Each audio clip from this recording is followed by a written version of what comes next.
Screen दिख रहा है ना आप लोगों को? नहीं सर। नहीं सर। नहीं दिख रहा? अच्छा, अभी दिख रहा है? हाँ सर। हाँ सर। हाँ सर। अच्छा, एक क्वेश्चन था वो मैं बता देता हूँ आपको। ये इलेक्ट्रोस्टैटिक का क्वेश्चन था, किसी एक बच्चे ने पूछा तो मैं उसको बताता हूँ।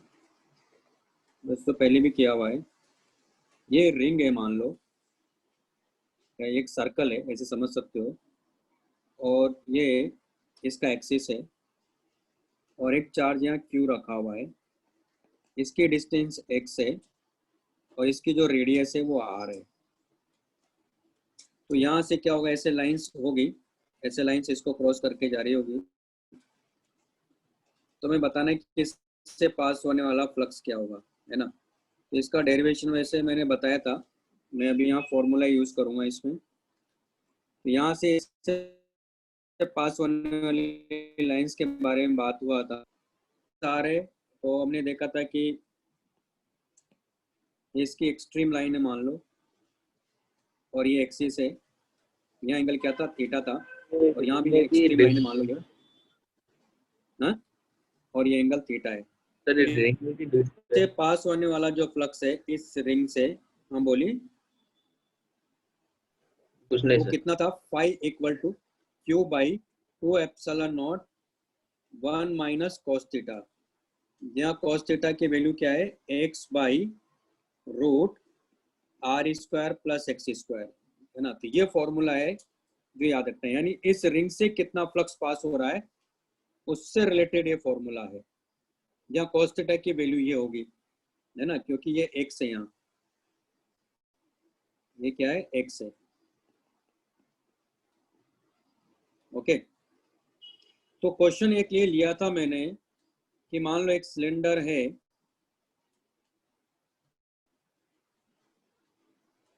और एक पॉइंट चार्ज यहाँ रखा हुआ है। तो मान लो मैंने ये एंगल लिया, ये एंगल मान लो 37 है, और इधर ये जो एंगल लिया मैंने, ये एंगल मान लो 53 है, ठीक है। तो मैं बताना है कि ये जो कर्व्ड सरफेस है इसका, क्योंकि ये तो फ्लैट सरफेस है, ये सरफेस तो फ्लैट सरफेस है, यानी प्लेन सरफेस है, प्लेन सरफेस है, और ये जो सरफेस होगा ये कर्व्ड सरफेस है, यानी ये पूरा सरफेस, इससे पास होने वाला फ्लक्स कितना होगा ये अपने को फाइंड करना है।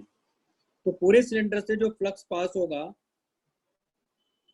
वो तो Q बाई एप्सिलॉन नॉट होगा, और इस वाले सरफेस से, इससे मैंने मान लिया S1 है, जिसको मैंने मान लिया S2 है, और ये S3 है। तो जो टोटल फ्लक्स होगा यहाँ, इसको क्या लिखोगे, φ1 φ2 φ3 इक्वल टू क्या है यहाँ, Q बाई एप्सिलॉन नॉट है। तो φ1 यानी इससे पास होने वाला जो फ्लक्स है उसको φ1 ले रहा हूँ मैं, इससे पास होने वाले को φ2 ले रहा हूँ, और इससे जो पास होगा उसको φ3 ले रहा हूँ। तो φ1 क्या लिखोगे आप, Q by 2 epsilon naught 1 minus cos 37 plus Q by 2 epsilon naught 1 minus cos 53 plus φ3 equal to क्या होगा, Q बाई एप्सिलॉन नॉट। ये आंसर, यानी इसका आंसर आपको मिल जाएगा। तो ये तो देखो, ये तो कैंसिल आउट हो जाएगा ये वाला पार्ट, तो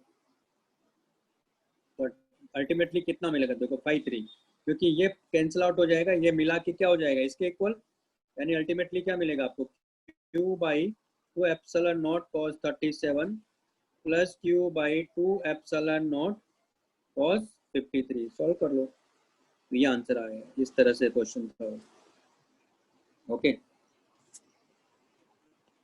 नेक्स्ट हमारे पास में कैपेसिटेंस रेट है। अभी क्लियर है?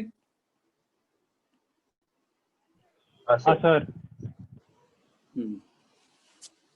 तो ये हमारे पास नेक्स्ट है कैपेसिटेंस। तो अब बात करते हैं कि जैसे मान लो मैं पहला केस ले रहा हूँ, एक पैरेलल प्लेट कैपेसिटर है और दोनों प्लेट को अलग अलग चार्ज दिया है। इस प्लेट को मान लो हमने Q1 दिया, इस प्लेट को मान लेते हैं Q2 दिया, और हमें पोटेंशियल डिफरेंस चाहिए, यानी ये पॉइंट ए है और ये पॉइंट बी है, यानी इन दोनों प्लेट के बीच में पोटेंशियल डिफरेंस है वो फाइंड करना है। इन दोनों के बीच की डिस्टेंस मान लेते हैं डी है, और इनका सरफेस एरिया जो है प्लेट्स का एस मान लिया मैंने। तो इसको करने के दो तरीके दोनों बताता हूँ। तो पहला जो मेथड है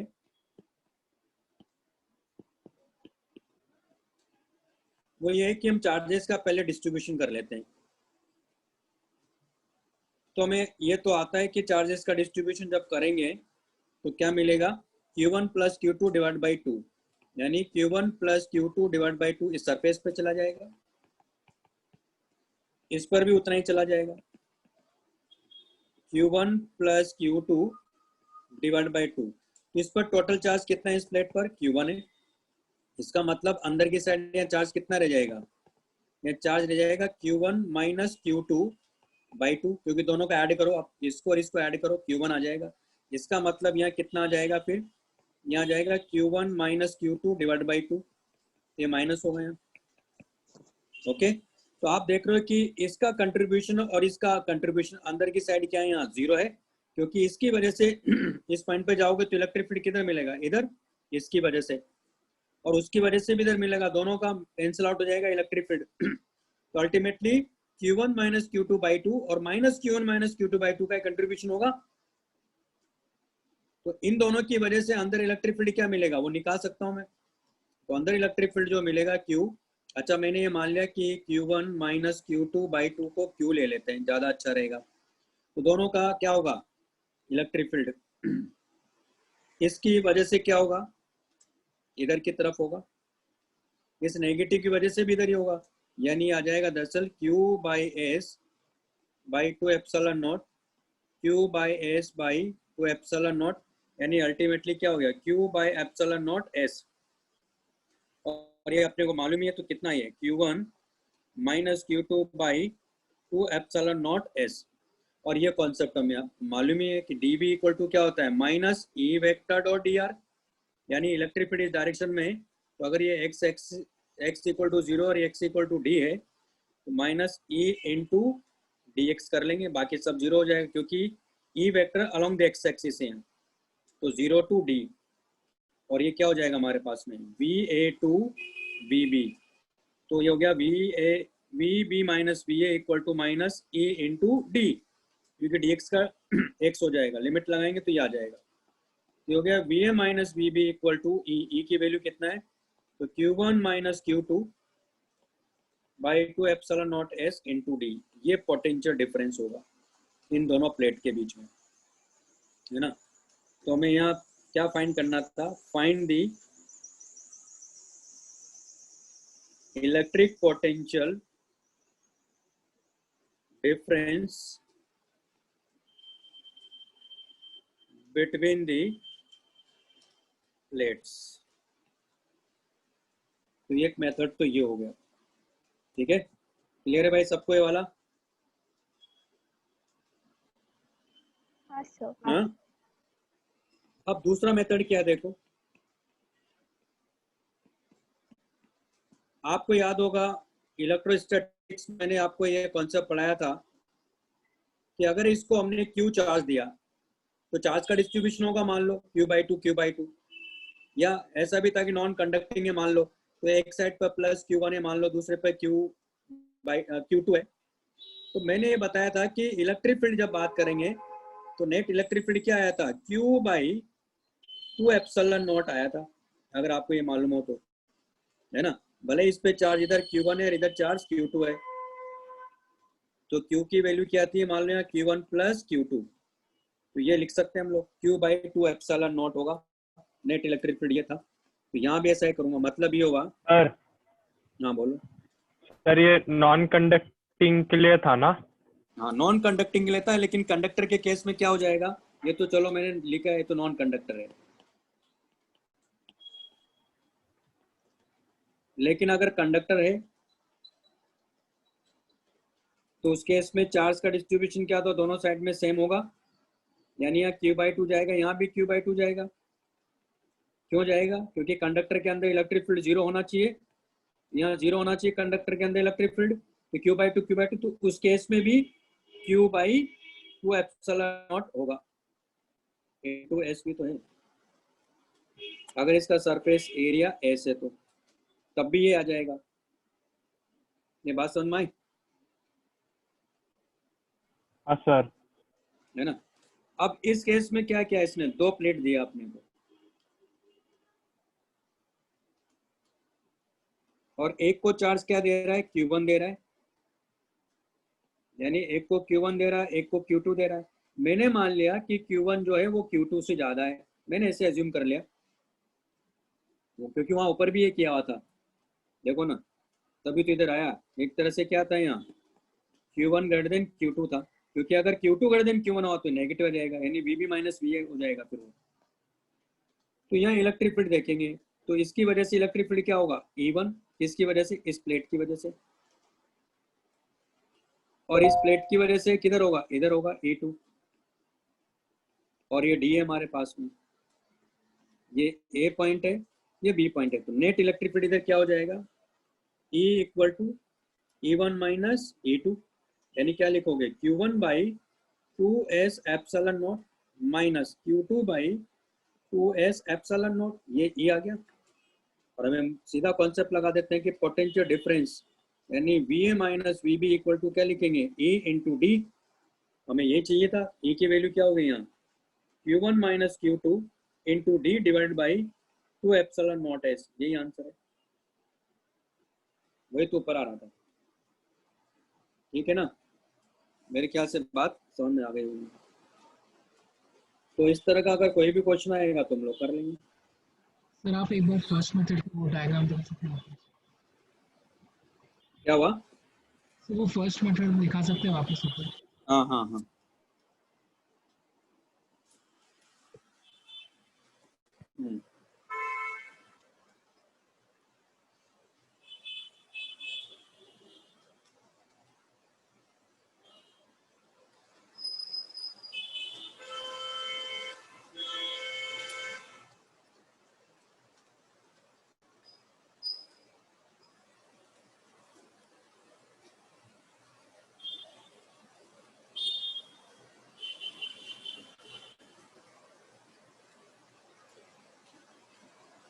हाँ सर हो गया।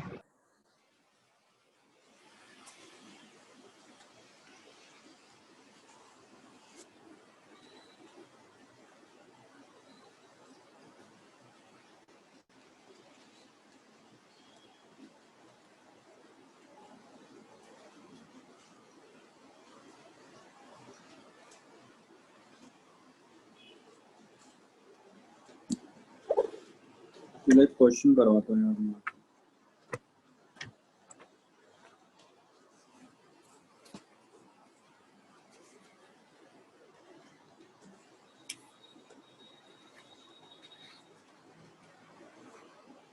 तो फिर ये क्वेश्चन भी नहीं करवाया होगा मैंने आपको।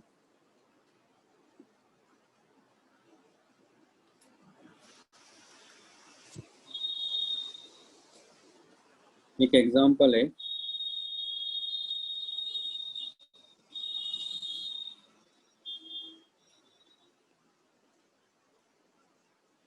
a parallel plate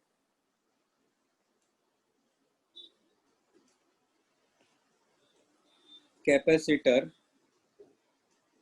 has capacitance C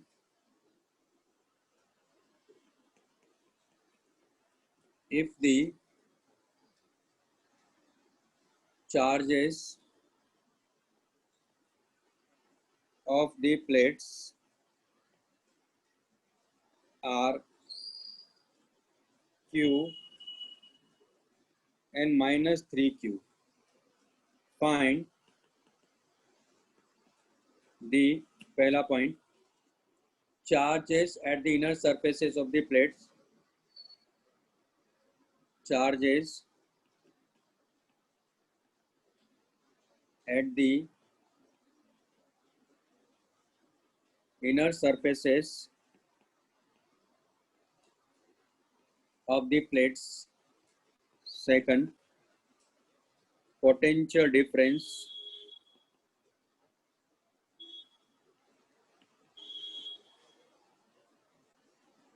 between the plates.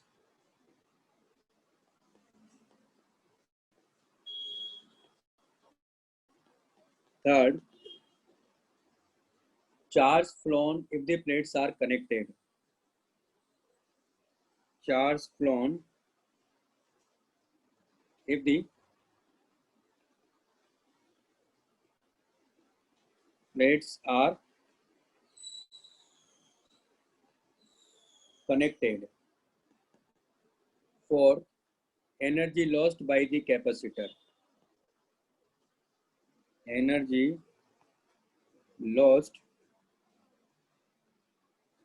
by the capacitor in part 3. And fifth, charge flown if any plate is earthed. Charge flown if any plate is earthed. यानी ये इस तरह से हमारे पास में ये दो प्लेट्स हैं, इसको चार्ज क्यू दिया है और इसको -3 क्यू चार्ज दिया है।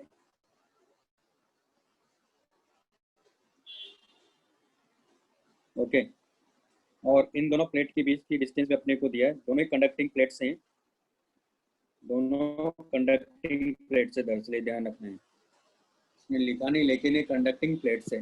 ओके, तभी हम लोग इस क्वेश्चन को आगे करेंगे। तो आप लोग करेंगे या मैं बताऊं? सर ट्राई करेंगे। ठीक है, करो।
हो गया?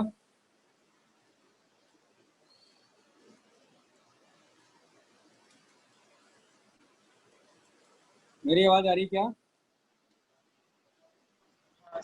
सर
चलो देखो कैसे करेंगे। पहला क्वेश्चन है charges at the inner surface of the plates. तो एक पर क्यू है, एक -3Q है। तो टोटल चार्ज कितना हुआ दोनों प्लेट पे मिला के? -2Q। तो -2Q तो यहाँ बाहर कितना चला जाएगा? -2Q/2 करेंगे तो -Q। यहाँ भी कितना चला गया? -Q। तो आप देख रहे हो कि अगर -Q तो यहाँ कितना था इसके ऊपर, तो Q चार्ज है तो बाद में भी +Q रहना चाहिए। इसका मतलब अंदर चार्ज कितना होना चाहिए? 2Q। और यहाँ चार्ज कितना आ जाएगा? इसका मतलब -2Q, क्योंकि इस पर भी टोटल चार्ज -3Q रहना चाहिए, तो -2Q। तो आप देख रहे हो कि जब ये आ गया चार्ज यानी 2Q आ गया, इनर सरफेसेस पे चार्ज क्या हो गया? 2Q और -2Q। Okay. Potential difference between the plates वो इन्हीं चार्जेस की वजह से होगा। तो इन दोनों के बीच की डिस्टेंस D है। अगर मैं कहता हूँ कि ये पॉइंट A, ये पॉइंट B, पहले इलेक्ट्रिक फील्ड निकाल लेंगे। कितना होगा? 2Q/S/2 epsilon not, 2 epsilon not है ना, प्लस 2Q/S/2 एप्सिलॉन नॉट। कितना आ गया अल्टीमेटली? 2Q/एप्सिलॉन नॉट S। ये इलेक्ट्रिक फील्ड होगा।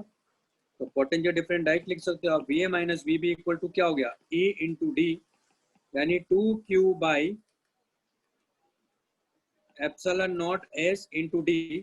और आपको मालूम होगा इसकी कैपेसिटेंस क्या है यहाँ, तो एप्सिलॉन नॉट S/D ना। अल्टीमेटली कितना आ गया है? तो आ गया 2Q/C। तो ये पोटेंशियल डिफरेंस आ गया, चार्जेस के बारे में पता चल गया। नेक्स्ट क्या कह रहा है भाई? Charge flown if the plates are connected. तो होता क्या है थर्ड पार्ट में, तो चार्ज फ्लो करेगा जो न्यूट्रलाइज करेगा अपने आप को, दरअसल वो इनर चार्जेस करेंगे, क्योंकि इनसे मिलके क्या बन रहा है? ये तो क्योंकि यहाँ क्या है -Q चार्ज, वो यहीं पड़ा रहेगा। यहाँ भी जो -Q चार्ज है वो यहीं पड़ा रहेगा ऐसे। लेकिन जब आप इनको कनेक्ट करोगे तो ये जो प्लस क्यू चार्ज था और माइनस क्यू चार्ज आपस में क्या करेंगे, न्यूट्रलाइज कर लेंगे, यानी अल्टीमेटली इसमें चार्ज कितना फ्लो किया है यहाँ से 2Q। तो 2Q चार्ज फ्लो करके यानी इसमें ऐसे आके इसको क्या कर दिया, अंदर न्यूट्रलाइज कर दिया। तो आप देखोगे कि पोटेंशियल डिफरेंस क्या हो जाएगा यहाँ, 0। क्यों होना ही चाहिए था, क्योंकि दोनों प्लेट का पोटेंशियल क्या हो जा रहा है यहाँ सेम। तो अल्टीमेटली पोटेंशियल डिफरेंस 0 हो गया और जो चार्ज फ्लो किया वो 2Q है। और जो यहाँ कैप इन दोनों प्लेट के बीच में जो इलेक्ट्रिक फील्ड होगा वो यूनिफॉर्म मान के चल रहे हैं हम लोग। तो एनर्जी कितनी स्टोर थी, उसी इलेक्ट्रिक फील्ड में थी, यानी अल्टीमेटली यहाँ का पोटेंशियल डिफरेंस कितना था, VA माइनस VB था, यानी इस कैपेसिटर पे एक तरह से चार्ज कितना था, 2Q था। तो इनिशियल एनर्जी कितनी थी यहाँ, 2Q का होल स्क्वायर बाई 2C ना, यानी 2Q स्क्वायर बाई C। तो आप देख रहे हो कि फाइनल एनर्जी क्या हो गई, 0। तो एनर्जी लॉस कितना हुआ यहाँ, U initial minus U final, ultimately कितना हो गया 2Q स्क्वायर बाई C। क्योंकि बैटरी तो है नहीं तो बैटरी वर्क 0 हो गया यहाँ। तो अल्टीमेटली मैंने देखा जाए तो ये तो फॉर्मूला लगाया, WB equal to delta H plus delta U तो लगाया देखो, और ये इस केस में क्या आ रहा है, 0 आ रहा है। तो ये हमारे पास एनर्जी लॉस हो गया। फिर क्या कह रहा है, एनर्जी लॉस, तो वो भी आ गया, तो फोर्थ पॉइंट भी मैंने ये ले लिया। फिर कह रहा है कि charge flown if any plate is earth big, तो फिफ्थ पॉइंट। तो मैं मान लो पहले इस प्लेट को अर्थ कर रहा हूं, इस पे चार्ज कितना है Q, इसको कितना दिया -3Q। तो हम पहले इसको अर्थ करेंगे। तो अगर उसको अर्थ किया तो क्या कॉन्सेप्ट पढ़ा था हम लोगों ने, आउटर सरफेसेस पर, आउटर सरफेसेस पे चार्ज क्या हो जाएगा 0, यानी यहाँ 0 यहाँ 0। इसका मतलब इसका सारा चार्ज अंदर आ जाएगा, कितना आ गया -3Q। यहाँ कितना आना चाहिए, +3Q आना चाहिए। तो अर्थ में कितना चार्ज फ्लो कर गया, अर्थ में चार्ज फ्लो कर गया यानी -2Q अल्टीमेटली। क्यों, क्योंकि यहाँ से -2Q जाने का मतलब क्या हुआ कि यहाँ से इसमें चार्ज कितना आया, 2Q आया ना, क्योंकि पहले चार्ज कितना था इस पर, Q था, है ना, ये तो कॉन्सेप्ट था। इसका मतलब इस पे चार्ज कितना ऐड हो गया, 2Q, या कितना फ्लो कर गया -2Q, ये आ गया। ये तो पहला पार्ट हो गया इसका। दूसरा कि मान लो पहले हमने इस वाली प्लेट को अर्थ किया,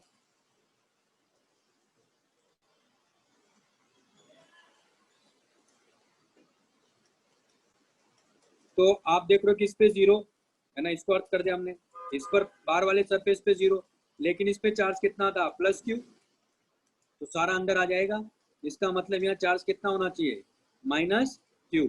अब देखो यहाँ से कितना चार्ज फ्लो कर गया, क्योंकि इस पर -Q, इसका मतलब यहाँ भी -2Q फ्लो कर गया, क्योंकि पहले इस प्लेट पे कितना था -3Q, तो -Q रह गया। इसका मतलब कितना फ्लो करिए यहाँ से -2Q, या ये भी कह सकते हो कि 2Q ऐड हो गया इसमें, ये भी कह सकते हो आप। मेरे ख्याल से पॉइंट क्लियर हो जाना चाहिए, हाँ सर, है ना। तो ये कॉन्सेप्ट है इसमें।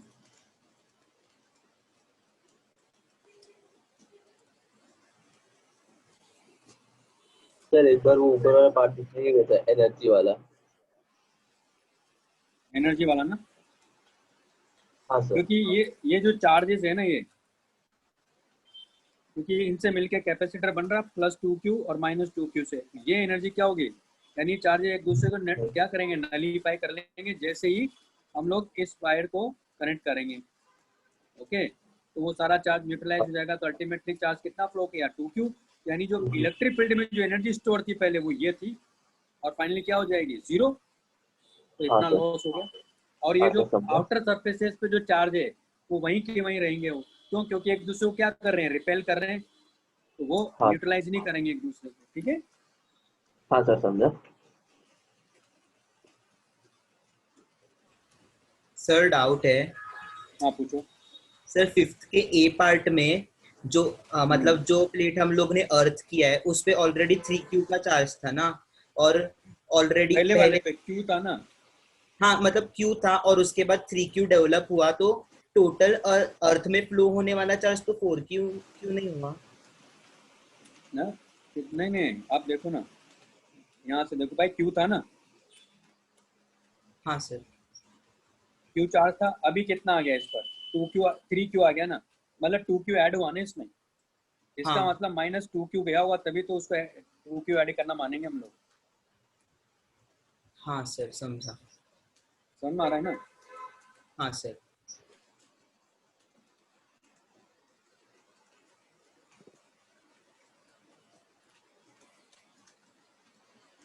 अब जैसे एग्जाम्पल हमारे पास में 21 है,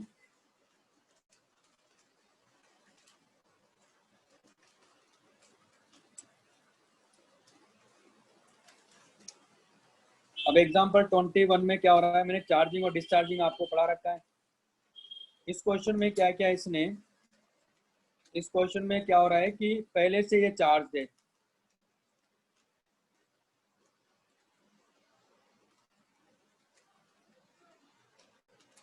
है ना, इसने क्या किया, एक कैपेसिटर यहाँ पहले से चार्ज है। तो क्वेश्चन क्या है देखो,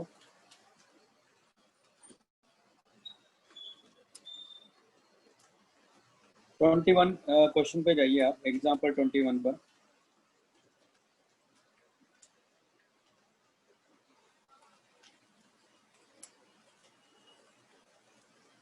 ये क्वेश्चन है।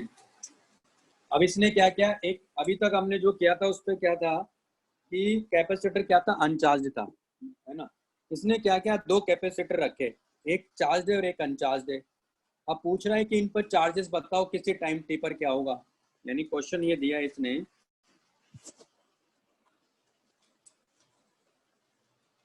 कि ये हमारे पास में ये कैपेसिटर है और अभी ये स्विच ओपन कर रखा है इसने, ये सी यानी C1 = C है, और ये रजिस्टर है यहाँ,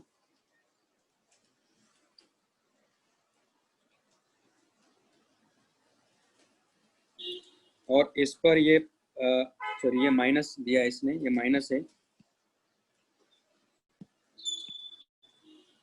ये माइनस है और ये प्लस है, और ये बैटरी यहाँ कनेक्ट किया हुआ है। तो इसकी जो कैपेसिटेंस है वो C है ना, दोनों की कैपेसिटेंस C है, लेकिन यहाँ जो इसको जो चार्ज कर रहा है वो जो बैटरी है वो 2E है, EMF की बैटरी है, यानी इस पर जो चार्ज है,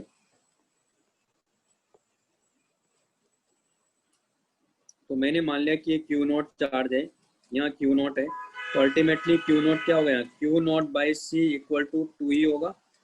इसका मतलब Q0 चार्ज यहाँ 2CE दिया है इसने।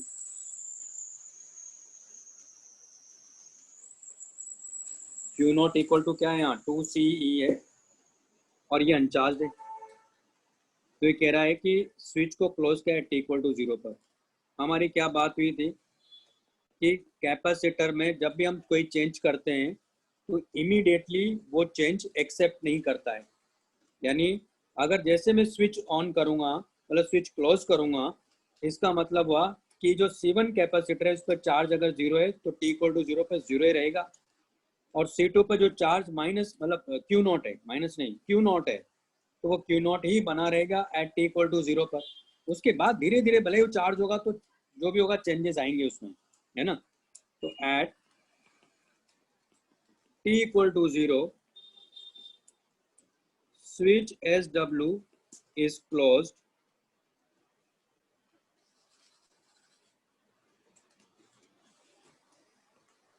and charge on capacitor C1 is 0 and charge on capacitor C2 is Q0। जहाँ Q0 की वैल्यू क्या दिया है इसने, 2C दिया है एट टाइम t। पहले सर्किट बना देता हूं मैं। किसी टाइम t की अगर हम बात करते हैं तो मान लो बैटरी ने चार्ज Q दिया,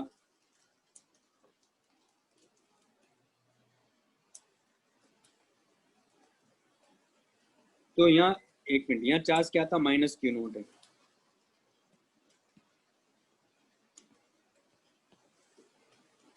तो यहाँ माइनस क्यू नॉट है, यहाँ क्यू नॉट है ना।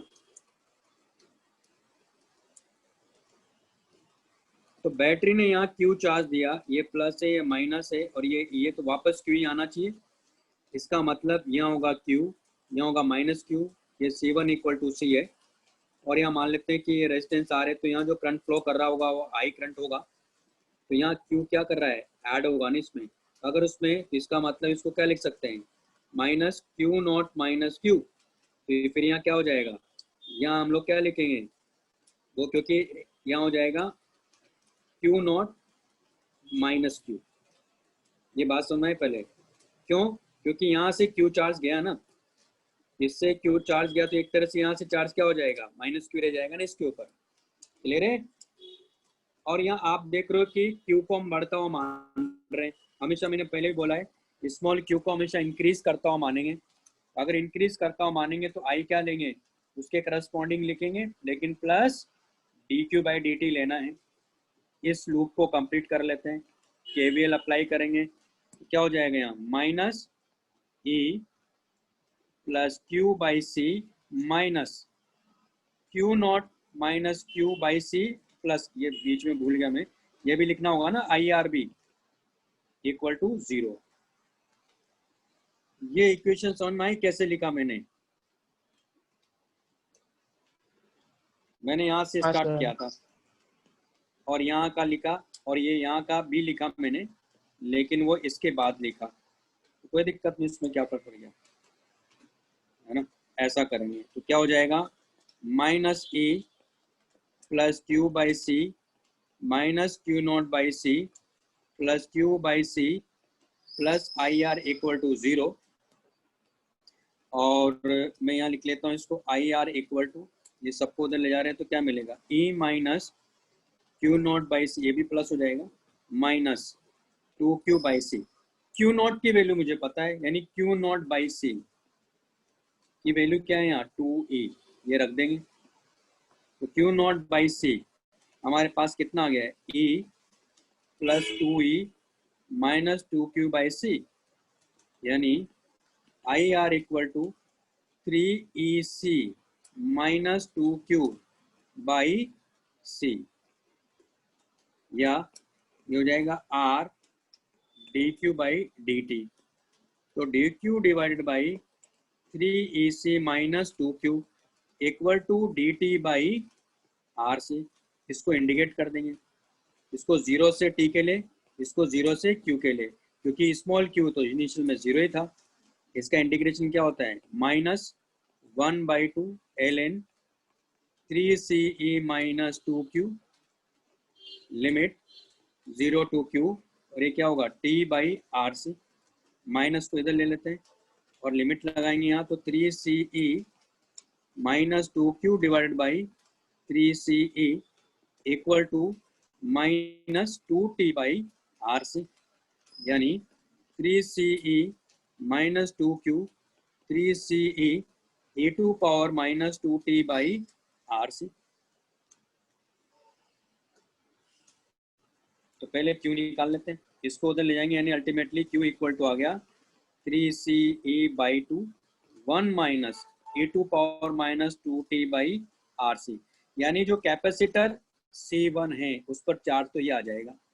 तो चार्ज ऑन कैपेसिटर C1। अब बात करते हैं चार्ज ऑन, यानी एट टाइम t की बात कर रहे हैं हम लोग। तो चार्ज ऑन कैपेसिटर C2 क्या होगा, क्या लिखा हमने वहां, क्यू नॉट माइनस क्यू, यानी हो जाएगा क्यू नॉट माइनस क्यू, ये चार्ज होगा। इसको मैं Q2 ले लेता हूँ, ये मान लेते हैं Q1 है, तो रख दो यहाँ। क्यू नॉट कितना है, तो 2CE minus 3CE by 2 1 minus e to power minus 2t by R C, ये आंसर होना चाहिए।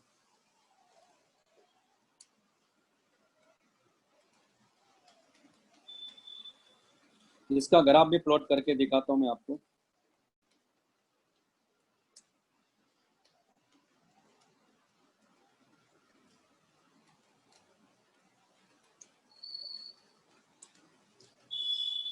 तुम्हारे पास में क्यू आ गया और ये आ गया, इस पे चार्ज कितना है ना। तो जैसे इसका ग्राफ बनाते हैं पहले,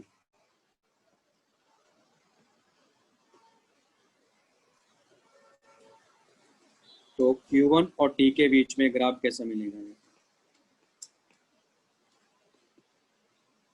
यहाँ देखो T टेंस टू इन्फिनिटी पर ये 0 हो जाएगा, इसका मतलब है इसका ग्राफ ऐसा होगा, उस ग्राफ को देखते हुए, मतलब उस फंक्शन को देखते हुए ये ऐसा हो जाएगा, है ना। ये हुआ C1 के केस में। और अगर मैं C2 के लिए जाता हूँ तो ये T है और ये हमारे पास में Q2 है। तो आपको भी पता है E इक्वल टू 0 पे इसी में रख दो, नहीं तो T इक्वल टू 0 पर, है ना, कितना हो जाएगा ये चार्ज कितना था इसके ऊपर, Q तो स्मॉल Q तो 0 था, तो ये वैसे भी 0 यानी 2C था।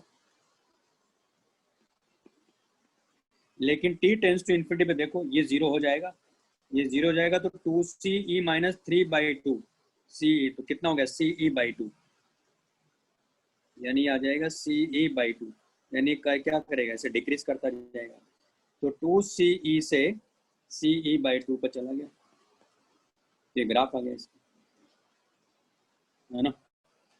तो इस तरह से क्वेश्चंस करेंगे हम लोग। तो अगर पहले से चार्ज है तो इस तरह से हो जाएगा।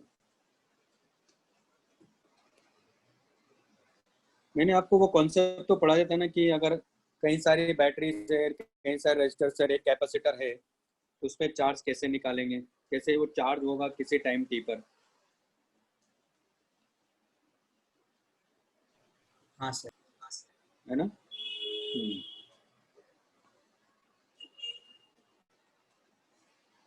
तो ये हो गया।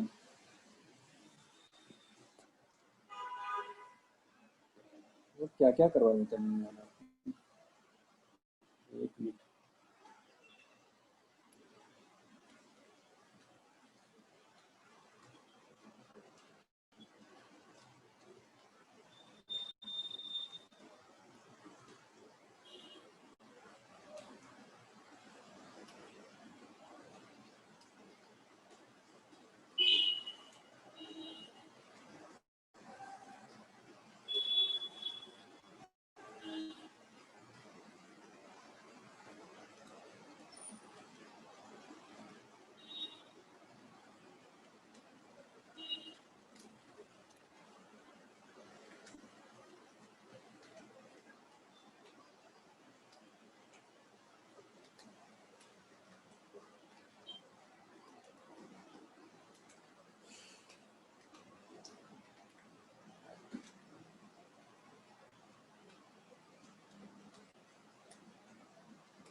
ठीक है।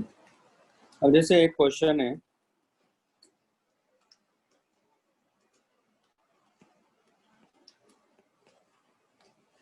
कि मान लो जैसे कि ये कैपेसिटर है और ये कैपेसिटर मान लो ये C2 इक्वल टू C है, ये C1 इक्वल टू C है, और यहाँ ये स्विच है लेकिन ये क्लोज है, और SW स्विच है, और हमने यहाँ EMF की बैटरी से इसको कनेक्ट किया हुआ है।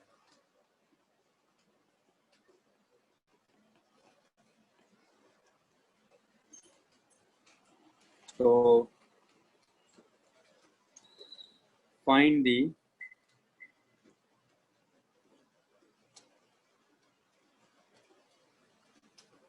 charge on the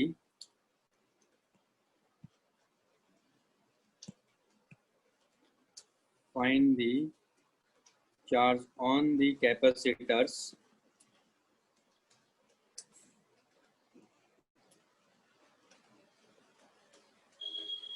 before opening and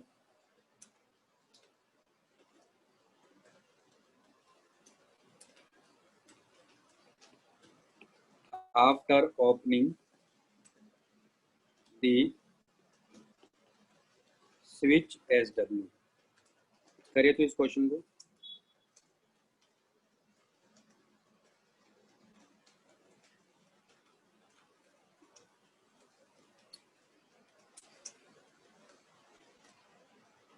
before मतलब ओपन करने के पहले और ओपन करने के बाद, है ना। करो।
हो गया।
हुआ ये क्वेश्चन?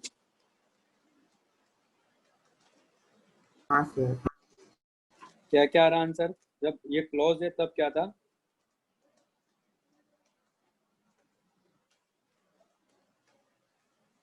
C1 पे कितना चार्ज है? CE और दूसरे पे C2 पे 0, हाँ, फिर ओपन करने के बाद दोनों पे CE/2। CE/2। वो तो पहले वाला तो आंसर ठीक है, दूसरे वाला तो गलत है। अब मैं बताता हूँ, देखो कैसे। पहला तो ये, चलो कोई बात नहीं, कि पहला पार्ट की अगर हम बात करें,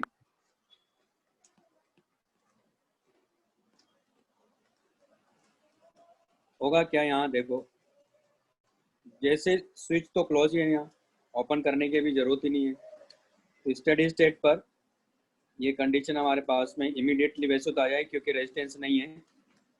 तो ये E है, इस पर कितना जाएगा? Q या माइनस Q, ये C1 है equal to C, C2 equal to C, और यहाँ से चार्ज यहाँ से होता हुआ यहाँ निकल जाएगा। क्यों? क्योंकि इस पॉइंट का पोटेंशियल सेम है, तो इस पर चार्ज 0 0 होगा। इसको सॉल्व कर लेंगे तो आप देख रहे हो कि minus E plus Q/C equal to 0, तो Q इक्वल टू आ गया CE। ये आंसर है। यानी ये जो चार्ज है ये दरअसल C1 पर है और C2 पर चार्ज क्या है यहाँ? 0 है। लेकिन जब स्विच ओपन करेंगे तो क्या हो रहा है यहाँ देखो। मैंने आपको पहले ही बोला था कि अगर ऐसा कोई भी चेंजेस करते हो तो करना क्या है, मान लेंगे कि बैटरी ने फिर से चार्ज दिया है ना। हमेशा क्या मान लेना कि मान लो बैटरी ने चार्ज दिया, यहाँ प्लस और ये माइनस है, ये E हो जाएगा। तो इसने मान लो Q चार्ज दिया, इस पे चार्ज क्या होगा? Q प्लस Q है ना, यहाँ Q minus Q plus Q, और यहाँ प्लस Q माइनस Q। ये C2 equal to C, C1 equal to C। Solve कर लेते हैं तो क्या मिलेगा? Minus E plus Q by C plus Q/C equal to 0। ये हो गया minus E plus Q/C plus Q/C plus Q/C equal to 0। आप यहाँ देखो Q/C क्या है यहाँ, तो plus E minus E plus 2Q/C equal to 0। आप देख रहे हो कि 2Q/C इक्वल टू 0 आ रहा है। इसका मतलब है कि Q को 0 होना पड़ेगा, क्योंकि C तो 0 है नहीं, इसका मतलब चार्ज गया ही नहीं। इसका मतलब क्या हो रहा है यहाँ, इस पर चार्ज Q ही बना हुआ है, इस पे चार्ज 0 0 बना हुआ है। तो C1 equal to C, C2 equal to C। तो मैंने हमेशा बोला है कि जब भी इस तरह का कोई भी चेंज हो तो मान लो बैटरी ने चार्ज दिया है ना, सॉल्व करें। अब ऐसा क्यों हुआ, लेकिन ऐसा क्यों हुआ उसका रीजन ये, यहाँ देखो इस पॉइंट के बीच में पोटेंशियल डिफरेंस 0 आ जा रहा है, इसलिए इसके इस C2 के अक्रॉस पोटेंशियल डिफरेंस क्या मिल रहा है आपको? 0 मिल रहा है। जब C2 के अक्रॉस पोटेंशियल डिफरेंस 0 मिल रहा है तो चार्ज होगा ही क्यों? ये क्वेश्चन काफी इंपॉर्टेंट क्वेश्चन है, ध्यान रखना है। तो देखो ऐसा हो सकता है, पॉसिबल है कि भले ही सीरीज में है दोनों, लेकिन एक चार्ज है एक अनचार्ज है, और एक फुली चार्ज है, एक कैपेसिटर C1 और C2 पे चार्ज ही नहीं गया, तो ऐसा पॉसिबल है। ये आंसर है। ओके, एक और नहीं गया चार्ज। यहाँ देखो ना, आप यहाँ से यहाँ का चलते हैं, यहाँ से लिखते हैं, ये A लिखूंगा, ये B लिखूंगा। ये लिखना सिखाया तो मैंने आपको, लिखूं क्या लिखना है? VA माइनस VB, क्या लिखोगे? माइनस E प्लस Q/C लिखोगे। Q/C की वैल्यू क्या आ रही है? E तो आ रही है, तो 0 आ गया ना। देखो वैसे ब्रांच में लिखना सिखवाया था। हाँ, तो वही अप्लाई करते, देखो कहाँ आ रहा है। तो इसलिए पोटेंशियल डिफरेंस 0 है, तो C2 के अक्रॉस पोटेंशियल डिफरेंस क्या है यहाँ? 0 है, इसलिए वो चार्ज ही नहीं होगा, उस पर कोई चार्ज जाएगा ही नहीं। ओके, पॉइंट क्लियर है? पॉइंट क्लियर है ना? हाँ सर। हाँ सर। हाँ सर। मैंने आपको वो वाला क्वेश्चन करवाया क्या, 3 प्लेट्स थी जिसमें से 2 पे चार्ज दिया था, फिर 2 को साइमल्टेनियसली कनेक्ट करते हैं अर्थ से, तो कि कितना कितना चार्ज फ्लो करेगा, ऐसा क्वेश्चन करवाया था।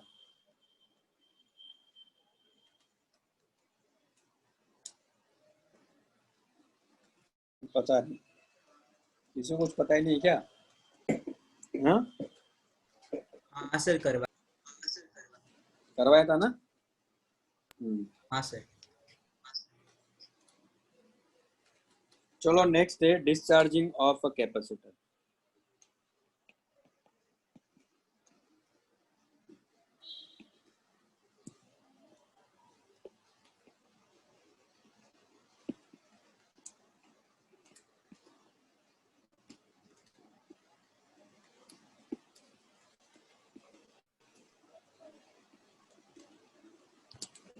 डिस्चार्जिंग ऑफ अ कैपेसिटर, तो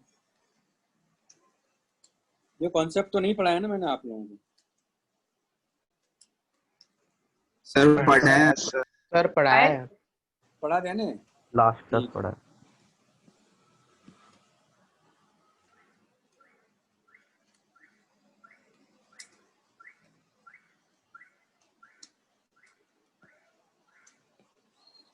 चलो तो ये वाला पार्ट हो गया हमारा। नेक्स्ट है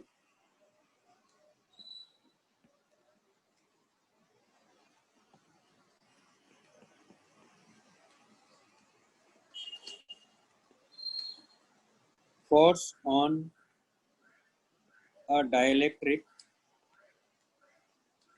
slab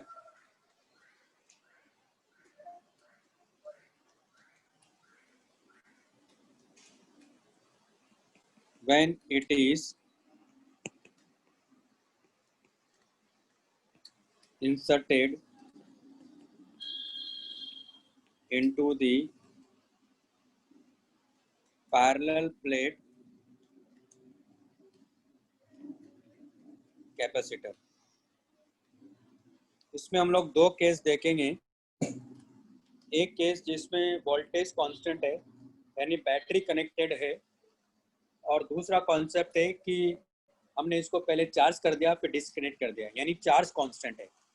एक हो गया वोल्टेज कांस्टेंट, एक हो गया चार्ज कांस्टेंट। तो पहला मैं जो बताने जा रहा हूँ वो चार्ज कांस्टेंट से रिलेटेड है, मतलब वोल्टेज कांस्टेंट है उससे रिलेटेड है, क्योंकि वो समझेंगे तो चार्ज कांस्टेंट वाला अपने आप समझ में आ जाएगा हमें। लेकिन उसके पहले यहाँ बात कर लेते हैं फ्रिंजिंग फील्ड के बारे में।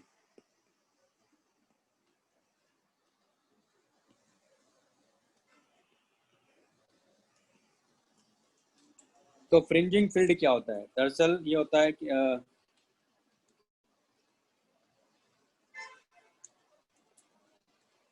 इलेक्ट्रिक फील्ड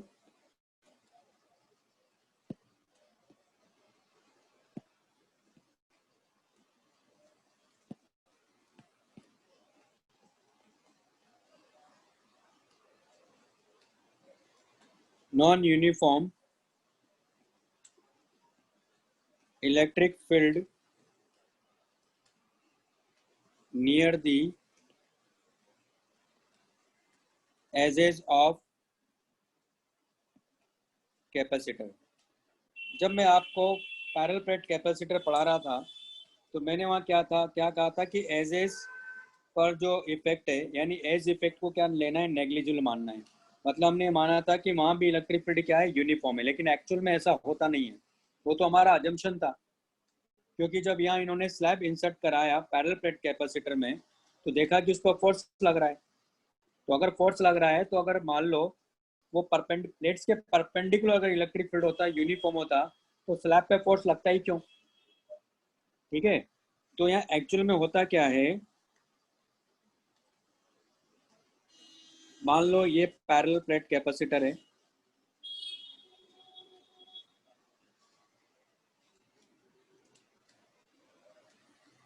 तो मान लो यहाँ इस पर प्लस क्यू चार्ज है इधर,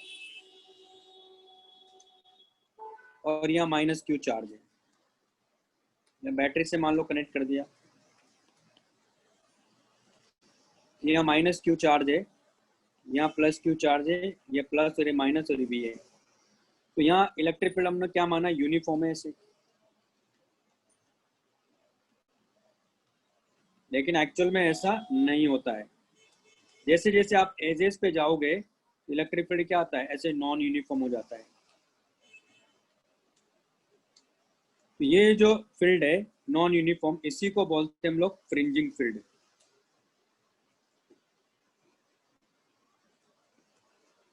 क्योंकि नॉन यूनिफॉर्म इलेक्ट्रिक फील्ड है, इसकी वजह से स्लैब पे फोर्स आ रहा है। तो कैसे आ रहा है देख लेते हैं। क्योंकि अगर मान लो परपेंडिकुलर होता तब तो कोई फोर्स ही नहीं था।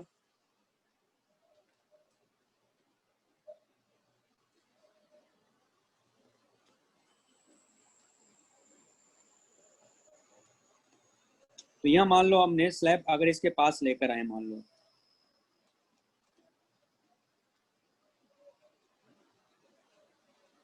ये के डाइलेक्ट्रिक कांस्टेंट की स्लैब है, तो आप देख रहे हो कि यहाँ इलेक्ट्रिक फील्ड नॉन यूनिफॉर्म होने की वजह से क्या होगा, इस पर जो फोर्स है ना वो नेट इस डायरेक्शन में लगने लगता है।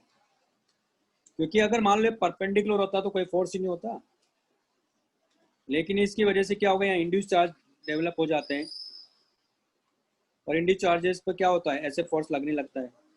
उन सबका जो रिजल्टेंट फोर्स होगा वो इस डायरेक्शन में लगता है। तो हमें उसी फोर्स की वैल्यू फाइंड करनी कि वो फोर्स है क्या, कितनी उसकी वैल्यू होगी। डायरेक्शन तो हमें समझ में आ रहा है कि अंदर की साइड लग रहा होगा, तभी तो ये स्लैब को क्या करेगा, जैसे रिलीज करेंगे स्लैब अंदर के साइड में मूव करना शुरू कर देता है। क्लियर है। तो इस फ्रिंजिंग फील्ड की वजह से हो रहा हो, अदरवाइज ये पॉसिबल नहीं था। क्योंकि अगर यूनिफॉर्म होता तो स्लैब के परपेंडिकुलर फोर्स होता, तो स्लैब मूव करता क्यों, हमें भी मालूम है ऐसा होता ही नहीं, लेकिन ऐसा एक्चुअल में नहीं है। तो हम लोग दो केस देखेंगे। पहला, जब वोल्टेज कांस्टेंट है,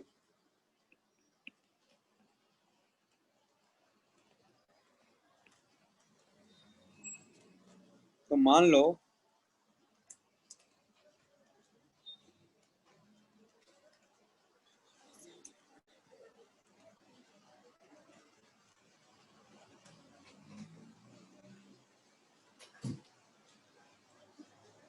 वोल्टेज कांस्टेंट का मतलब है कि बैटरी हमने यहाँ कनेक्ट कर रखी है, तो ये प्लस या माइनस और 20 वोल्ट की बैटरी है।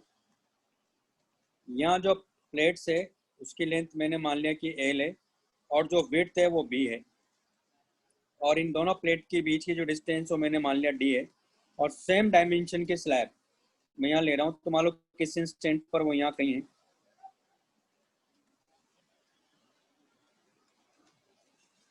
यानी ये जो पार्ट है ये X मान लो है। तो आप देख रहे हो कि यहाँ दो कैपेसिटेंस बन जाएगी, एक हो जाएगी C2 और एक हो जाएगी C1। तो ये लेंथ कितना है यहाँ,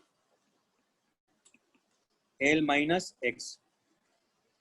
तो दो कैपेसिटेंस किस में, देखो पैरेलल में, तो पहले C1 निकाल, तो C1 क्या है यहाँ, epsilon naught L minus x into B, ये एरिया हो गया, divide by D.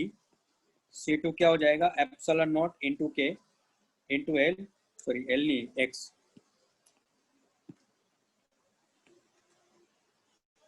Into B divided by D. तो इसकी इक्विवेलेंट कैपेसिटेंस क्या हो गया, पैरेलल में दिख रहा है अपने को, क्योंकि इसके अक्रॉस भी जो पोटेंशियल डिफरेंस है वही इसके अक्रॉस पोटेंशियल डिफरेंस है।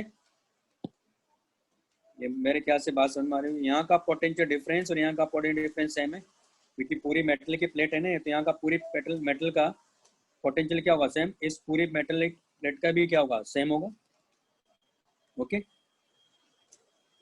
तो हमारे पास आ जाएगा ये epsilon naught L minus x into B divide by D plus K epsilon naught x B divide by D. ये हमारे पास में कैपेसिटेंस आ गई, इक्वेशन नंबर 1। अब हमें तो फोर्स चाहिए, तो हम करेंगे क्या, क्योंकि अगर हमने इसको रिलीज कर दिया तो स्लैब को क्या कर रहा है, ये जो इलेक्ट्रिक फील्ड यहाँ होगा वो अंदर की तरफ फोर्स लगा रहा है। तो मैंने मान लिया कि F ये, और हम लोग एक और फोर्स लगा रहे हैं F एक्सटर्नल। अगर F एक्सटर्नल की वैल्यू और इसकी वैल्यू अगर सेम है तो क्या करेगा, स्लोली मूव करेगा, है ना। If slab is moved slowly, then an external force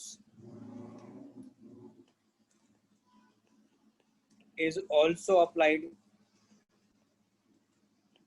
okay तो इसका मतलब है कि स्लोली अगर ये मूव करेगा तो अभी जब x गया तो तब कैपेसिटेंस ये है और इस पे चार्ज मान लेते हैं q चार्ज होगा, है ना। यहाँ चार्ज क्या होगा, प्लस q चार्ज होगा, तो यहाँ प्लस q चार्ज होगा और यहाँ माइनस q चार्ज होगा। लेकिन अगर मान लो इसका मोमेंट मैं कहता हूँ कि dx होता है, मान लो, है ना, अगर मैं कहता हूँ कि dx अगर मोमेंट होता है, इफ slab is moved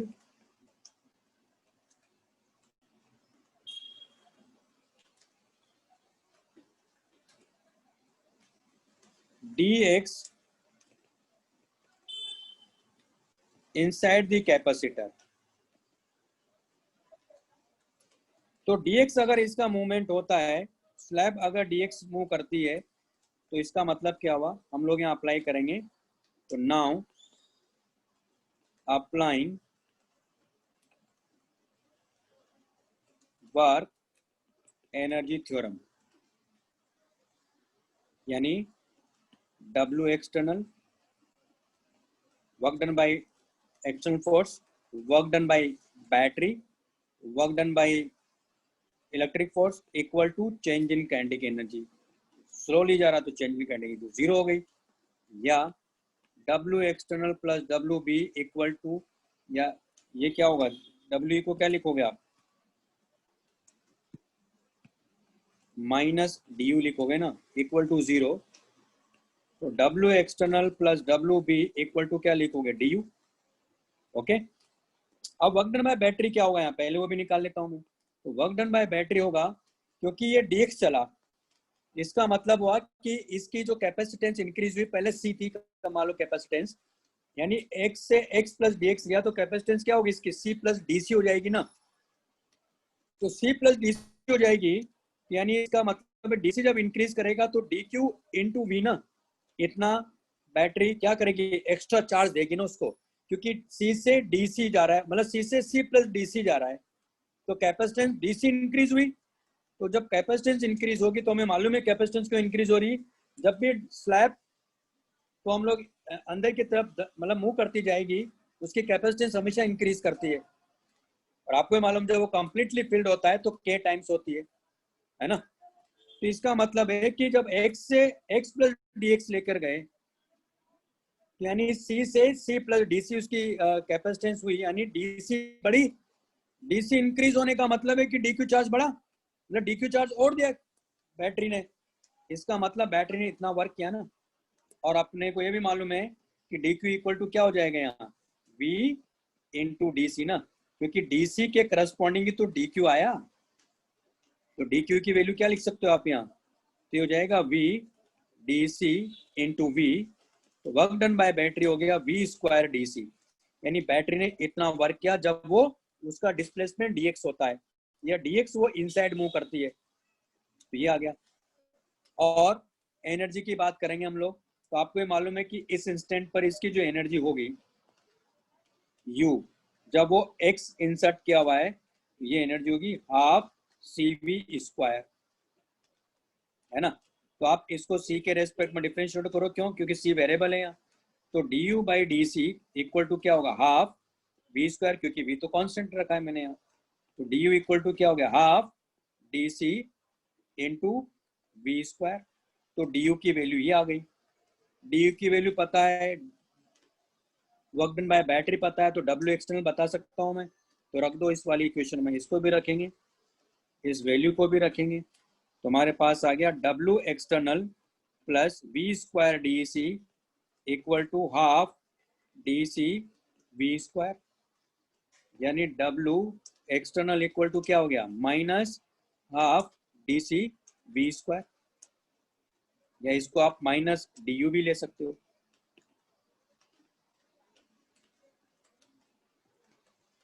तो इसको क्या ले सकते हो, माइनस DU भी ले सकते हो आप। यहाँ तक क्लियर है ना? अब ध्यान से देखिएगा, आप देखो ये जो फोर्स है W एक्सटर्नल वो किधर लग रहा है? राइट साइड में, और इसका डिस्प्लेसमेंट किधर हो रहा है? लेफ्ट में। तो हमने dx डिस्प्लेसमेंट हुआ तो इसका वजह से वर्क क्या लिखोगे आप? Minus F external into dx लिखोगे ना? ये तो मेरे ख्याल से दिक्कत ही नहीं इसमें, तो half dc into V square. तो F एक्सटर्नल, और यही मैग्नीट्यूड में किसके इक्वल है? एफ ही के इक्वल है, तभी तो स्लोली जा रहा है। तो half dc by dx into V square.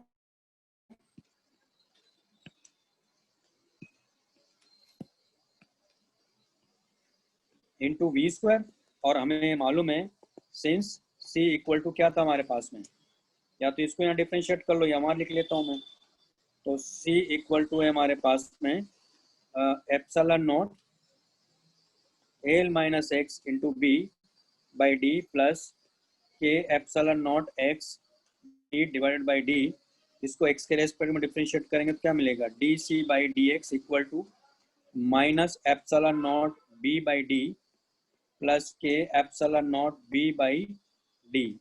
यानी इसको आप लिख सकते हो k minus 1 epsilon naught B by D.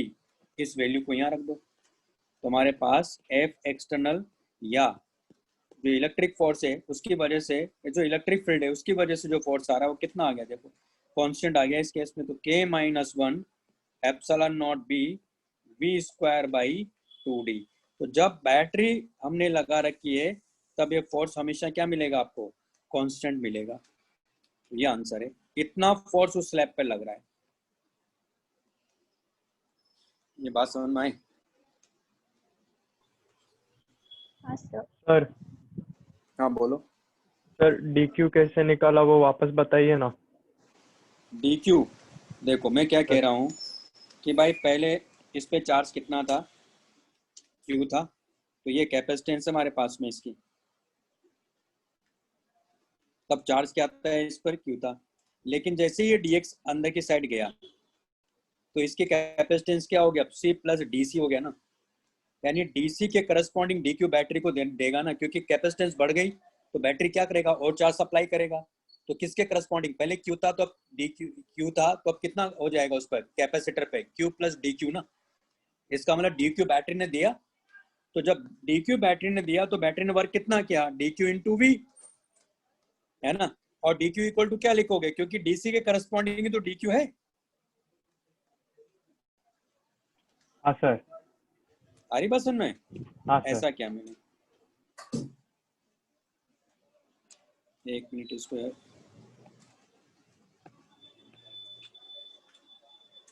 तो ये हमारे पास में कांस्टेंट वर्क, कांस्टेंट फोर्स आ गया। ओके, ये हमेशा कांस्टेंट ही रहेगा।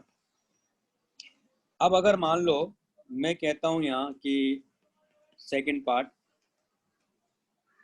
अगर चार्ज कांस्टेंट है मान लो, है ना, क्या है हमारे पास में? चार्ज कांस्टेंट है मान लो। दूसरा है चार्ज इज कांस्टेंट। तो चार्ज कांस्टेंट का मतलब हुआ work done by battery zero हो गया ना। वर्क एनर्जी थ्योरम देखो ये वाली, क्योंकि बैटरी है ही नहीं वहां, तो वर्क डन बाय बैटरी क्या होगा? हमेशा जीरो होगा कि नहीं होगा? भाई ऐसा हो गया ना।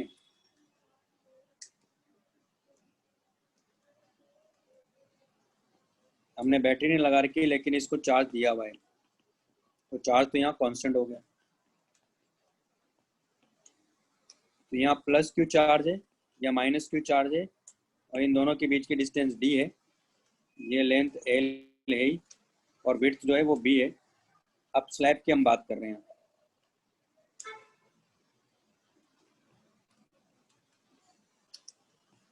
ये x है, ये l माइनस एक्स हो जाएगा। तो यहाँ कैपेसिटेंस क्या मिलेगी अपने को? क्योंकि ये C2 लिया और ये C1 है, तो कैपेसिटेंस आ जाएगी epsilon naught b l minus x by D plus epsilon naught b into x divided by D. लेकिन Q तो कांस्टेंट है। अब इक्वेशन कौन सी रहेगी हमारे पास में? क्योंकि हमारे पास इक्वेशन क्या थी यहाँ? From work energy theorem. तो W एक्सटर्नल, WB और ये इक्वल टू DU कर देता हूँ। ये तो जीरो ही है क्योंकि बैटरी तो है नहीं। इसका मतलब क्या हुआ कि W एक्सटर्नल इक्वल टू क्या हो गया, DU, और DU कितना था यहाँ, half DC into V square, है ना। लेकिन ये वी स्क्वायर नहीं है, यहाँ क्या लिखोगे अब आप इसको, क्यू स्क्वायर बाई 2C लिखोगे ना।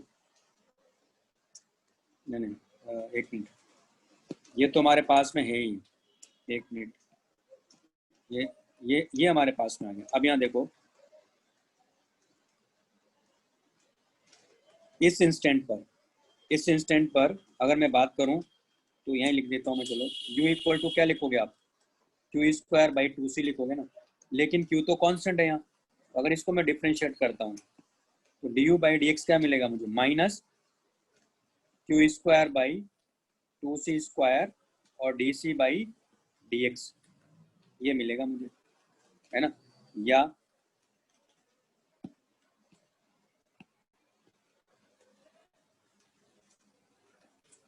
du इक्वल टू क्या मिलेगा, minus Q square by 2C square DC मिलेगा ना।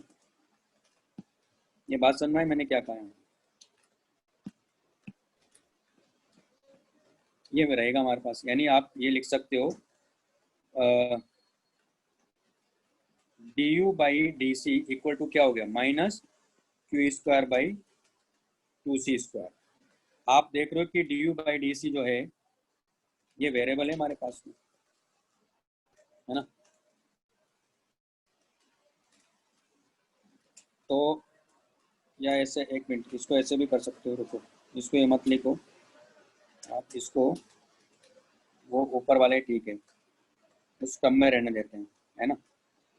यानी हमारे पास में ये dx को हटाते नहीं हम लोग, अरे यार, ये इक्वेशन होगी हमारे पास में।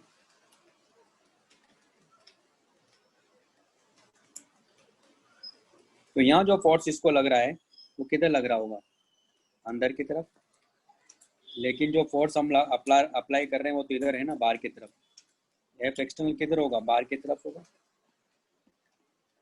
और इसको इधर क्या लग रहा होगा, एफ पी, यानी इसको क्या लिखोगे, minus F external into D X equal to half D C into V square.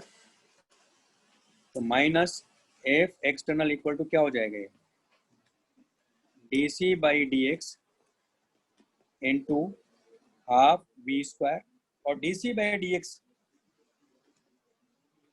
यहाँ से देखो बाप, अच्छा मैं एक मिनट, इसको ऐसा करते हैं ना, इसको भी ये नहीं लिखते हैं हम लोग, एक मिनट यार, इसको यही रहने देते हैं, एक मिनट, ये हमारे पास, ये तो है हमारे पास में, इसमें तो कोई डाउट ही नहीं है। अब यहाँ मैं इसको डी यू रहने देता हूँ, तो डी यू अगर रहने देता हूँ तो मुझे इक्वेशन क्या मिलेगी यहाँ,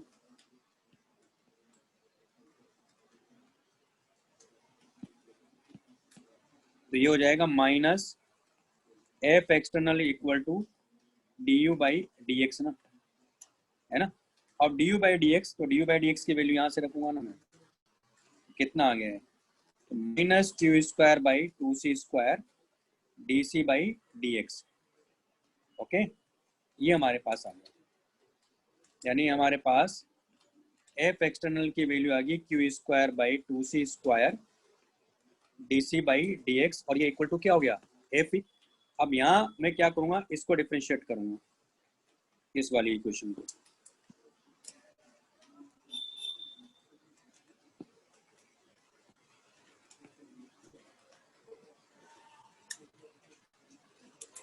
अब अगर मैं इसको डिफरेंशिएट करूँगा एक्स के रेस्पेक्ट में, क्या मिलेगा, D C by D X, और ये मिल जाएगा ultimately K minus 1 epsilon naught B by D, उस वैल्यू को यहाँ रख दूंगा, तो हमारे पास कितना आ गया, और एफ, या ऐसा करते हैं इसको एफ ही मान लेते हैं, तो हमारे पास आ गया फाइनली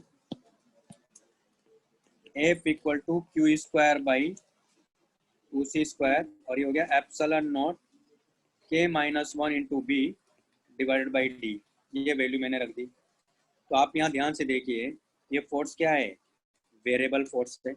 ये क्या है, वेरिएबल फोर्स आ रहा है। क्यों आ रहा है, क्योंकि सी अब कंटिन्यूसली चेंज हो रहा है, क्यू तो कांस्टेंट है, बाकी सब कांस्टेंट है, तो ये क्या है लेकिन वेरिएबल फोर्स है। तो जब चार्ज कांस्टेंट होगा तब स्लैब पे फोर्स क्या होगा, वेरिएबल होगा। क्या होगा, वेरिएबल फोर्स होगा। और जब बैटरी हम कनेक्ट करेंगे तो फोर्स क्या होगा, कांस्टेंट होगा। ये कांस्टेंट फोर्स है।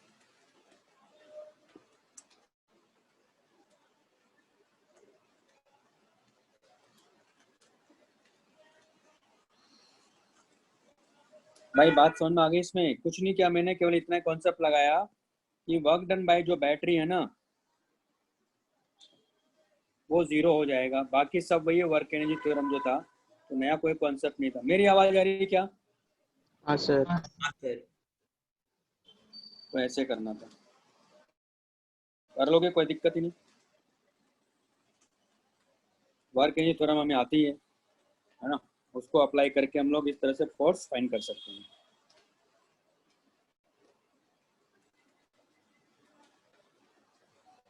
तो अभी वैसे तो मालूम है इससे रिलेटेड अभी कोई क्वेश्चन पूछा ही नहीं गया, ना मेंस में आया ना एडवांस में आया। और ये मान के चलो कि कॉन्सेप्ट एक्स्ट्रा ही है, क्योंकि अभी तक जितने भी क्वेश्चन आए उसमें कभी नहीं पूछा गया है। तो देखा जाए तो आपका टॉपिक तो पहले कंप्लीट हो गया था, है ना। और इसमें थोड़े बहुत है कि कुछ एक्स्ट्रा क्वेश्चन करवाने हैं, तो वो है। हाँ, अब इसमें एक पॉइंट याद रखना है जो क्वेश्चन करने में हमारा काफ़ी मदद करेगा। कॉन्सेप्ट ये है, यानी एक नोट है, ये इम्पोर्टेंट नोट है। आपके इतना आपको करने की जरूरत नहीं, जो मैंने आपको इतना डेरिवेशन सब बताया ना, ये आपको करने की जरूरत नहीं पड़ेगी। मतलब क्या है, आपको क्या याद रखना है कि अगर वोल्टेज कांस्टेंट है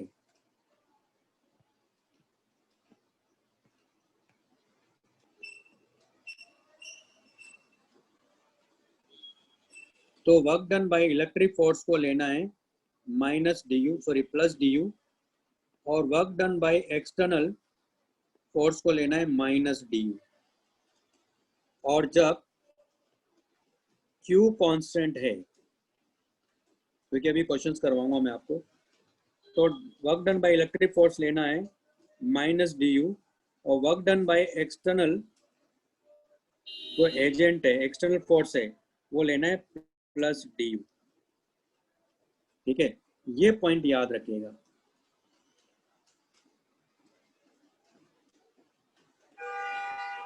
ये काफी इंपॉर्टेंट पॉइंट है, जैसे भी क्वेश्चंस लूंगा तो और क्लियर हो जाएगा। आपको याद होगा मैंने ये क्वेश्चन छुड़वाया था आपसे एक्सरसाइज 1 का A5 पार्ट 1 का, दरअसल वो इसी कॉन्सेप्ट से हो जाएगा। वो ये जो हमने ये जो 2 पॉइंट लिए ना इससे, तो वहाँ मेरे ख्याल से उसमें चार्ज कांस्टेंट रख रहा है वो। अगर चार्ज कांस्टेंट है तो ये लगा देंगे, और अगर मान लो वोल्टेज कांस्टेंट रख रहा है यानी बैटरी कनेक्टेड है तो फिर ये वाला कॉन्सेप्ट लगा देंगे। तो ये पॉइंट ध्यान रखना है।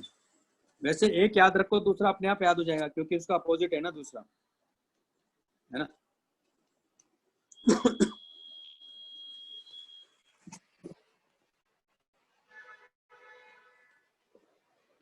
मैं अभी आपको एक क्वेश्चन भेज रहा हूँ, या फिर आप लोग करो क्वेश्चन। अभी इससे रिलेटेड क्वेश्चंस नहीं है, अलग ही है वो। क्वेश्चन ये है कि शायद मैंने पहले करवाया होगा तो आप बोलेगा कि सर हो गया है। मैं दूसरा क्वेश्चन दूंगा। मान लो ये कैपेसिटर है और ये दूसरा कैपेसिटर है,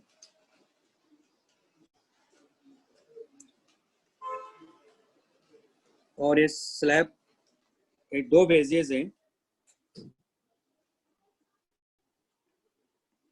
ये K1 डाइलेक्ट्रिक कांस्टेंट का वेज है और ये K2 डाइलेक्ट्रिक का, और इन दोनों के बीच में D डिस्टेंस है, और ये लेंथ L है, और इसकी जो विड्थ है वो मैंने B मान ली। प्लेट्स की जो विड्थ है वो B है ना। यानी इसकी जो कैपेसिटेंस है एप्सिलॉन नॉट LB/D है। कब, जब एयर जब इसमें ये 2 स्लैब नहीं थे, यानी ये क्या है,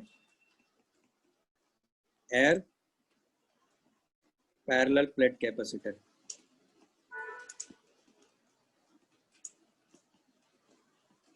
तब ये कैपेसिटेंस थी। इस फॉर्म में भी रहेगा वो, क्योंकि जो ये epsilon naught L B by D की वैल्यू हम लोग ये सी नॉट से डायरेक्ट लिख देंगे। तो दो बेजेस रखे हुए हैं, है ना, मतलब इस तरह के बेजे हैं, आपको भी समझ में आ ही रहा होगा, ऐसा तो है नहीं।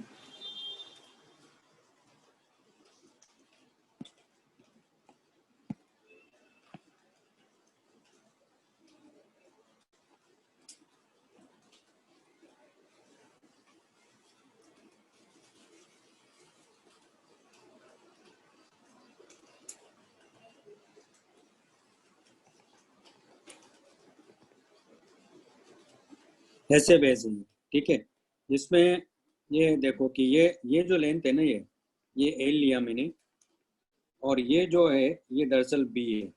मेरे ख्याल से क्लियर हो गया होगा। ऐसे दो बेस इस रखे हैं, तो आपको बताना है कि इसकी कैपेसिटेंस क्या होगी सिस्टम की। ये नहीं बताया ना मैंने क्वेश्चन आपको? नहीं सर। नहीं तो सर। ये क्वेश्चन करो, इसकी कैपेसिटेंस बताओ ए और बी के बीच में, इसकी कैपेसिटेंस क्या होगी। ट्राई करो, जो भी सीखा है उसको अप्लाई करो। एक मिनट रुको तो।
मेरी आवाज आ रही क्या? हाँ सर आ रही है। हो गया? नहीं सर। देखो मैं बताता हूँ कैसे करना है। इसका आंसर है, पहले आंसर बताता हूँ मैं।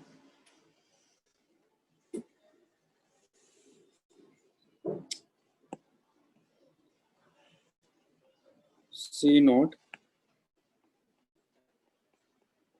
K1 K2 by K2 minus K1 ln K2 by K1, ये इसका आंसर है।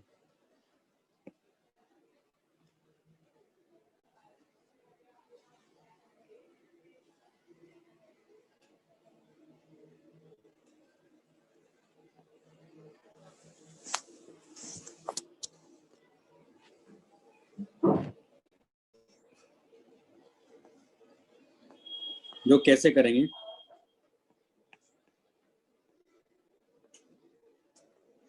ये हमारे पास में दो पैरेलल प्लेट्स हैं,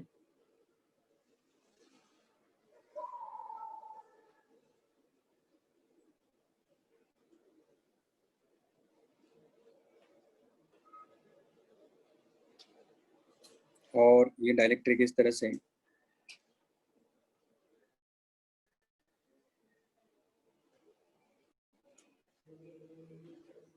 K1 है, ये K2 है, ये एंगल थीटा, अच्छा एंगल नहीं दिया था कि मैंने, ये एंगल थीटा मान लेते हैं, है ना। वैसे तो ये क्या आ जाएगा यहाँ,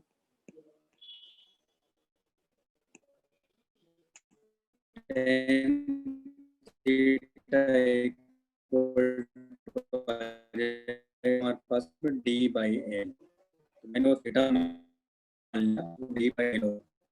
क्या करेंगे यहाँ से एक्स बढ़ेंगे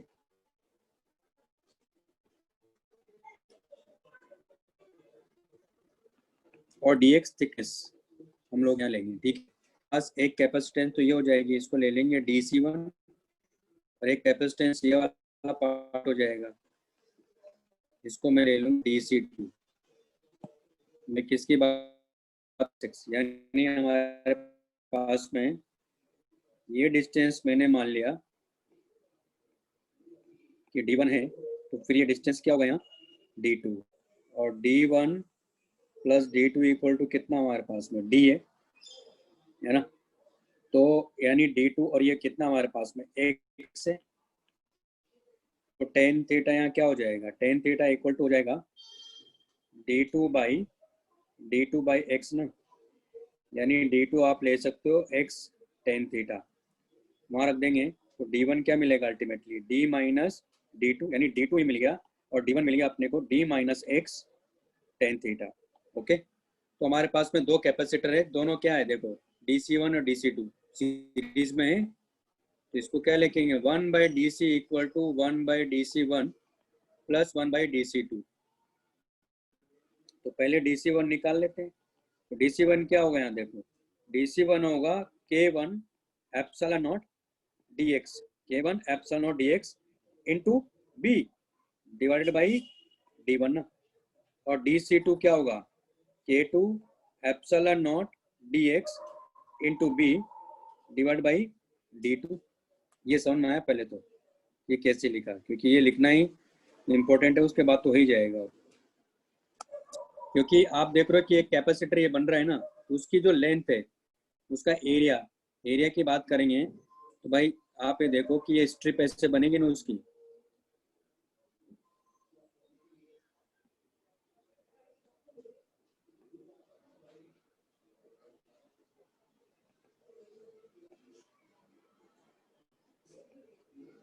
तो ये मैंने क्या लिया हुआ यहाँ, ये dx है ना, और ये जो है ये दरअसल b हुआ ना, तो ये वाला एरिया लूंगा ना मैं, और जो डिस्टेंस है इनके ये तो d1 हुई ना, तो वो उसी हिसाब से मैंने लिखा है देखो, क्योंकि ये पूरा जो मैं बता रहा हूँ ना आपको, ये वाला पार्ट दिखा रहा हूँ मैं आपको। कौन सा है, ये ब्लू वाला या रेड ले लेते हैं, ये रेड है। तो ये जो दिखा रहा हूँ दरअसल यहाँ का क्या है, ये वाला पार्ट हो गया, ये वाला पार्ट दिखा रहा हूँ, क्लियर है। तो यानी कैपेसिटेंस जो बनेगी dc1 ये बनेगी, dc2 ये बनेगी, यहाँ रख दो।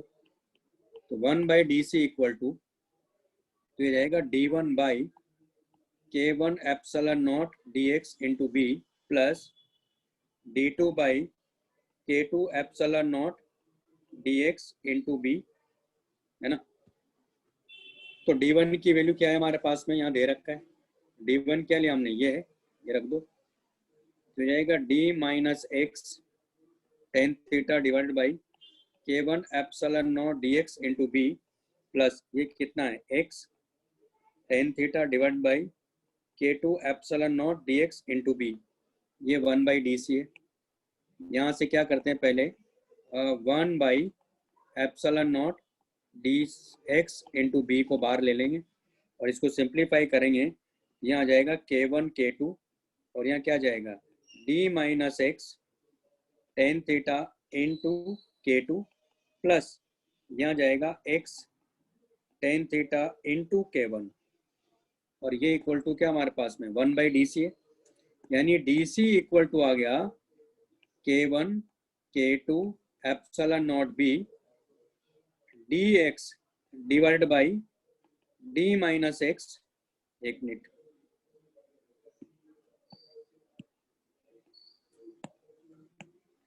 d minus x tan theta into k2 plus x tan theta k1, ये हमारे पास आ गया। और इसको इंडिकेट करेंगे तो 0 टू l इंडिकेट करेंगे ना, तो ये हमारे पास क्या आ गया, c इक्विवेलेंट आ जाएगा। तो इसका इंटीग्रेशन क्या होगा, मैं डायरेक्ट लिख दूं क्या? क्योंकि इसका इंटीग्रेशन क्या मिलेगा, पहले इसको चलो सिंप्लीफाई करते हैं। k1 k2 epsilon naught b, ये हो गया dx डिवाइडेड बाई हमारे पास आ गया k2 इंटू डी माइनस, तो यहाँ से देखो आप, यानी यहाँ से हम लोग क्या करेंगे प्लस, ऐसा करते हैं x टेन थीटा को बाहर लेते हैं, तो यहाँ मिलेगा k1 माइनस k2, ये हमारे पास आ जाएगा।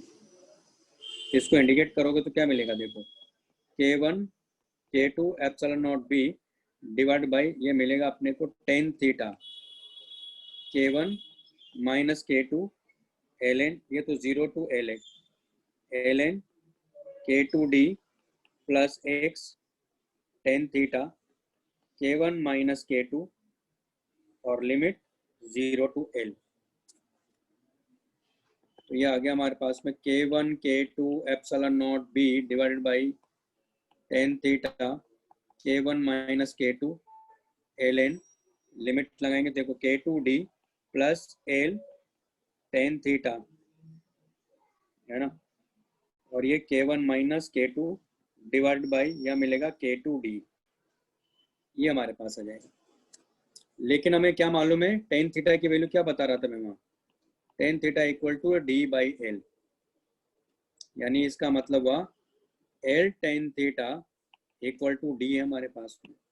सी इक्वल टू आ गया k1 k2 epsilon naught b divide by tan theta को यहाँ क्या लिख सकते हैं, D by L k1 minus k2 ln, ये होगा k2d प्लस ये क्या हो गया d k1 minus k2d divide by k2d, यानी ये कैंसिल आउट हो गया, यहाँ d से d भी कैंसिल आउट हो गया, तो अल्टीमेटली देखो यहाँ से क्या आ रहा है k1 k2 by k1 minus k2 और ये हो जाएगा epsilon naught B L by D और ये हो गया ln k1 बाई k2।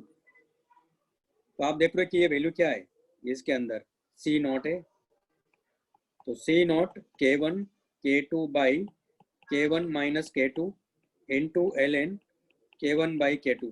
अब अगर मैं k2 माइनस k1 करूंगा तो ये क्या हो जाएगा, उल्टा हो जाएगा ना, इधर ln क्या हो जाएगा यहाँ माइनस के साथ, तो माइनस माइनस प्लस हो जाएगा। इतना तो लॉजिक आपको आता ही है, तो यही आंसर था। बात समझ में आ गई? हाँ सर। हाँ सर। है ना, तो इस तरह से क्वेश्चंस रहेंगे जो करने हैं।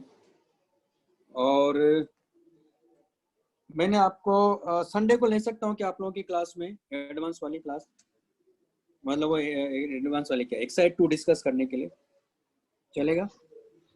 हाँ सर। संडे को कोई हाँ क्लास है सर। क्या आप लोगों की? नहीं है ना? हाँ सर, मैथ्स ठीक है। रहेगी। मैथ्स और केमिस्ट्री की है। कितनी बजे? मैथ्स और केमिस्ट्री है सर। कितनी बजे? टाइमिंग नहीं बताया लेकिन। यार कंफर्म करके बता देंगे फिर आप मुझे, जैसे कंफर्म होगा ठीक तो है फिर सर। हम रख लेते हैं ना पहले, उसमें क्या दिक्कत है।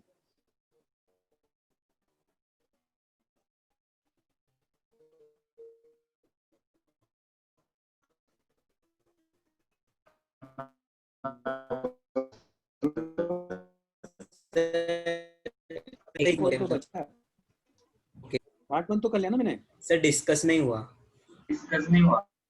हाँ तो दिन कर लेंगे, फिर डिस्कस भी कर लेंगे, ठीक है। तो 11 बजे रख लें, हाँ सर। हाँ हाँ सर। सर। है ना? सर चलो 11 मंडे बजे। को मंडे को मेरे स्कूल में एग्जाम है, तो मैं संडे मंडे को, ऑलरेडी। अच्छा हाँ ठीक है, तो फिर देखते हैं, फिर किसी दिन देखते हैं, अभी कर तो लो आप पूरा, ठीक है ना। चलो फिर संडे को, नहीं तो फिर किसी दिन देखते हैं। चलिए फिर, ओके बाय बाय। हाँ सर। Bye bye.